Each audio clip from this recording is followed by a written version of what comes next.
Duterte threatens to veto the 2019 national budget if he finds anything illegal in it. Ang budget kasasubmit lang. Ngayon, pagka talagang tagilid yan, I will outright veto the entire budget.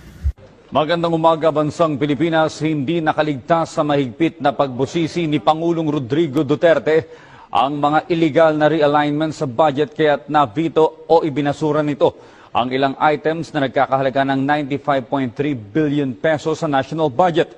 Kinumpirma kagabi ni Executive Secretary Salvador Mijaldea na pinirmahan na nga ni Pangulong Rodrigo Duterte ang General Appropriations Act of 2019. Sinabi rin ni Secretary Mijaldea na na-veto ng Pangulong Duterte ang 95.3 billion pesos na alokasyon dahil hindi umano ito bahagi ng priority projects. What would you like to be your legacy for your presidency, for your administration? And it was a question that I was not prepared for. It is a question that I had not actually thought about. But the answer came to me in an instant. Wala nang gutom.